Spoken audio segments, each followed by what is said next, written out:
Good afternoon, everybody, and happy Thoughtfully Fit Thursday. I'm here today with DLCC coach Nancy Turngren. Nancy, hello. Hello. Hello. How are you, Jill? I'm good. It's so great to have you here for Thoughtfully Fit Thursday. And if you're watching this live, you probably aren't a Bucks fan because as we are doing this, there's this huge parade and celebration going on in downtown Milwaukee.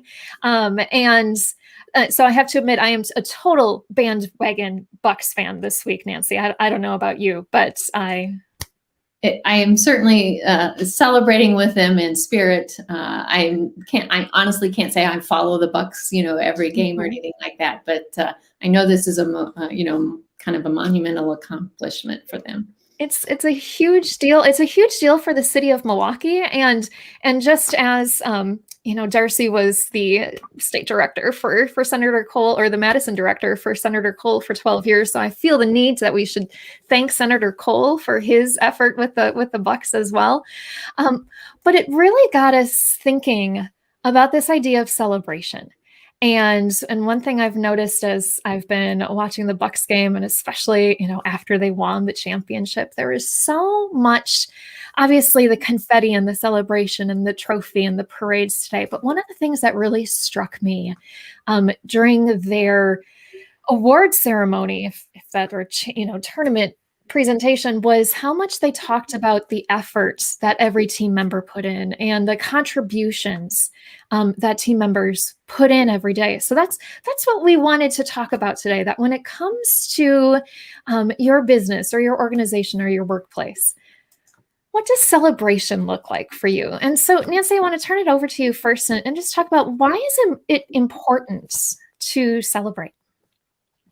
Yeah, I think it's, important for several reasons. And one is just that acknowledgement of the work that you're doing. Because if it's just constantly, focused on work, and there's no celebration and celebration of the individuals as well as the team, it can get, and it's sort of really based on sometimes personality types or your personal beliefs of what celebrating is appropriate.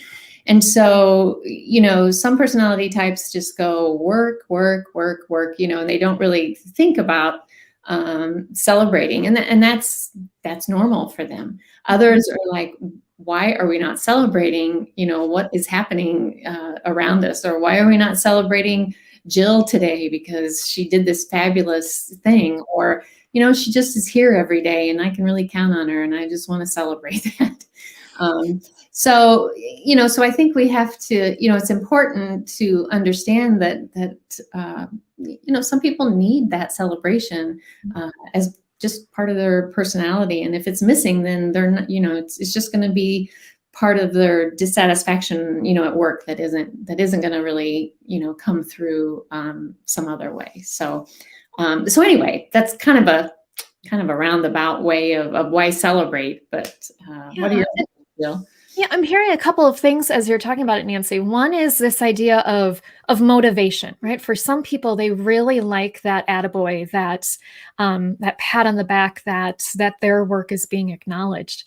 I think the other thing to remember is some people do their work and they just think it's normal. Right, that like the high quality level of work is just typical, and they're maybe not even aware of the contribution that they're making.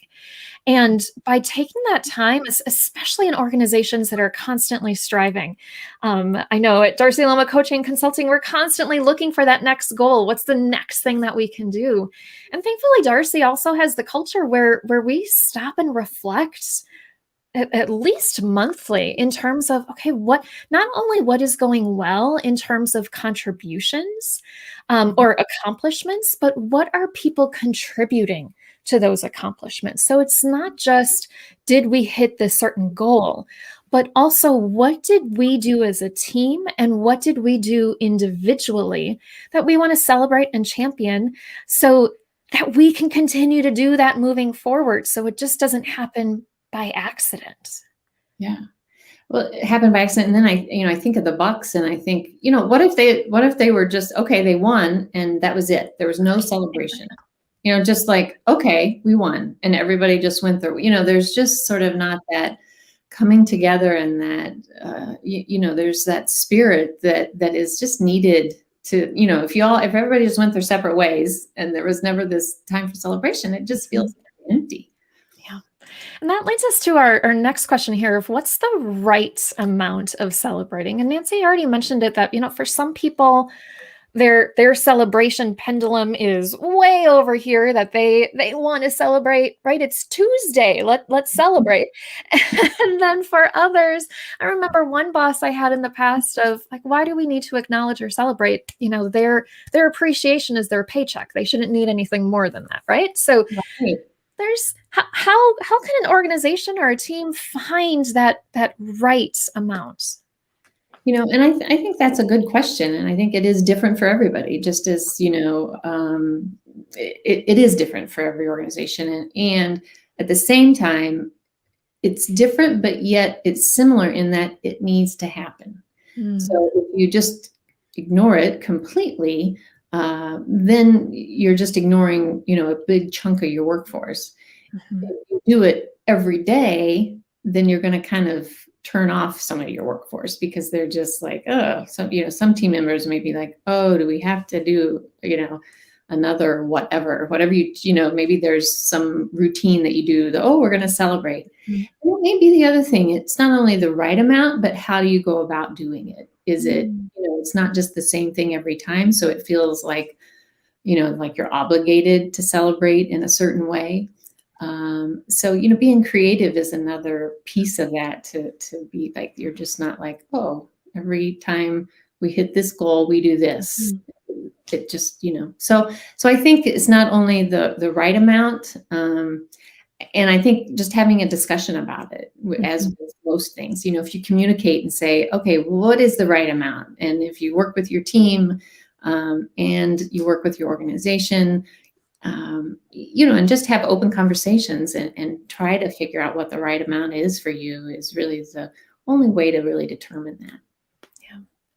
I think the other thing to keep in mind, and I'm going to bring in the thoughtfully fit practice of strength here, is that you don't need your organization or your team or your boss to celebrate. Of course, it would be great. And as Nancy said, it's necessary to do. But for you watching right now, I want you to think about this question of what can you consciously choose to celebrate? What contribution are you making to your team, the project, your work today, your organization overall, your family? That if you were downtown Milwaukee right now holding a trophy, people celebrating your fantasticness and amazingness, what would be inscribed on that trophy? And Nancy, I'm going to put you on the spot here, because I'm going to give everybody an insider scoop of what happened when Nancy and I were getting ready for this. I told Nancy that I want to make sure that we have time to talk about her as a coach. And Nancy, what is it that you said to me? Yeah, I was like, that is one of mine that I have to consciously be aware. And so, as we talk about the strength component of being thoughtfully fit, part of that strength is consciously choosing what to do, how to show up, what to say, so there's always this awareness of kind of what you bring naturally. And so what I bring naturally is like, ooh, I don't really have to celebrate me. My coaching is all about helping others grow.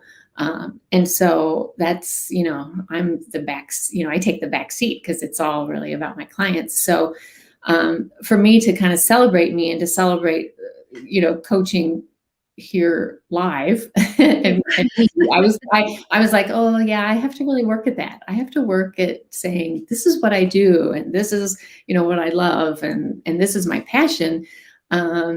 It's not something that I just naturally do. Yeah. And so I just thank you for letting me put you on this spot there, Nancy, because I think it is this idea of celebrating and recognizing what your strengths are and recognizing your contribution. One, it can't, just like Nancy, you said, like, oh, it's not that big of a deal. My clients, And I hear what you're saying, Nancy, and I'm also going to tell you, we've heard from plenty of Nancy's clients who sing Nancy's praises and what a fantastic listener she is in coaching and how she can push clients to get to their goals on their pace, right? As Nancy said, she's in the back seat, but she is definitely helping her clients out. So that I think is, again, I share this with you, Nancy, not just because I'm complimenting you and I think you're a fantastic coach, but the more everybody recognizes, okay, I'm, Nancy's a fantastic coach, taking that time to reflect, what do I do that makes me fantastic? And that just, even as I say it, it's like, oh, that sounds so arrogant. It sounds so uncomfortable. But when you can recognize those strengths and you can name them and you have that awareness, you can then bring them forth into whatever difficult challenge or, possibility, potential situation that you have. Yeah. And when I work with leaders and, sometimes we'll do like a 360 assessment, and Mm-hmm. oftentimes more than not, people are really hard on themselves. So they do a self-assessment, and then their team and boss, everybody, the 360 is everybody kind of around you does the assessment as well. And almost always, the people are much harder on themselves than their teammates are. And so this concept of kind of celebrating can be learned through practice. Again, if it's something that you talk about, what are my strengths? Then you get that from feedback from other people and some self-assessment. You can really kind of learn and then grow and continue to use those strengths to grow and just be the best, whatever you want to be, whether it's, just individually as a person or a teammate or a coworker. So yeah, I think it is a fun thing to learn more about yourself, and you really can do that through coaching. Yeah. So if you are interested in working with Nancy as a coach or any of the other coaches on our team, contact us.